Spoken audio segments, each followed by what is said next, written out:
And, I don't think we really saw Kyle acknowledging that today. No. Again, it was very sort of, you said he wasn't nonchalant. I felt he was very nonchalant about the whole thing. And that's what really bothered me.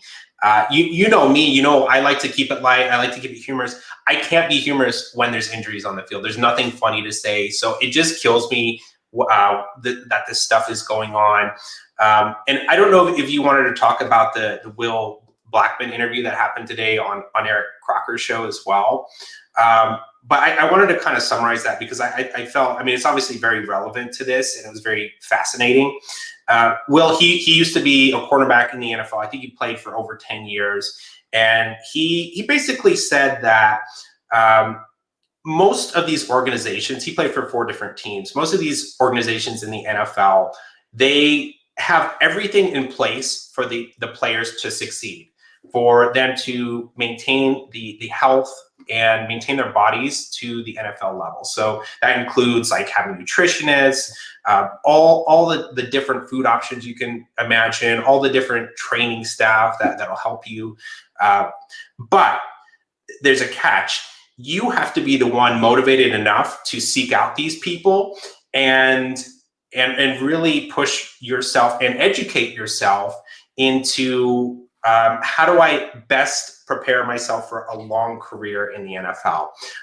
And I think one of the pitfalls a lot of these young guys fall into is that they have this mentality, well, I just got to lift as many weights as possible. I got to push my body to the limits. And I just got to get it to a state where I'm more physical, more bigger than the guy I'm competing against. But what you need is a balance. You need a balance of rest. You need a balance, again, good nutrition, good diet. And again, being young, selling that mentality to them is a difficult thing. You need a coach and a coaching staff in place who can implement that mentality to your team as well, so that they understand not to just kill themselves day in and day out, year round, but also just be smart about it and find those days to rest your body as well. Yeah, and I think the main thing you hit on there is, like you're saying, guys are getting big and strong, right? But then in the same way, they're not focusing as much on their recovery. And because they don't focus on their recovery, you see so many of these non-contact injuries, all these different types of knee stuff that we quite frankly just didn't even see 10, 15, 20 years ago at the rate that we're seeing it now. You can see the explosion and the torn ACLs, the meniscuses, all these kind of Achilles, all these injuries that happen because these guys are so big and fast and strong that it's making it so tough on these guys' bodies that they're truly, they're pushing the limits of what it means to be human. But in the same way, because you're doing that, you're putting so much stress on your body to maintain that. And when you don't keep up with the recovery the way you need to, your body just can't keep up. Yeah, exactly. And again, it was very fascinating to kind of get that insight, because we could speculate until we're blue in the face on what's actually happening here. But really sort of narrowing it down to putting responsibility on someone within the organization to figure it out. And I know, a lot of people have been pointing at Kyle. I think it's all the guys at the top. I think they need to come together, strategize on this, and not just brush it off anymore as just dumb luck. You can't do that anymore. It's too consistent. Figure it out. Do something.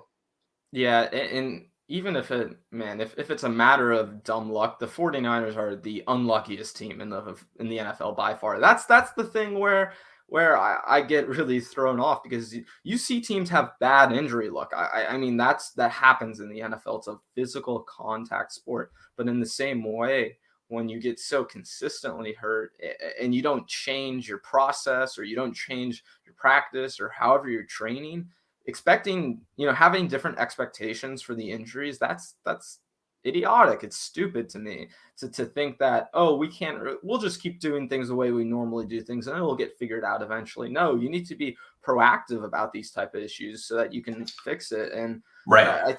the tough part, I guess, for me is that they did make a big change in 2018. They changed they did an overhaul in their training staff. They hired a brand new, training staff just at the top too. So they've tried to make and implement changes. So to me, like you're saying, this has to not just go to the Kyle Shanahans of the world. It has to go to the John Lynch, Jed York. They all have to be worried about this issue right now for the 49ers, because if they want to ever win a Super Bowl again, man, how are you going to be able to survive with all those kinds of injuries consistently the way the 49ers have?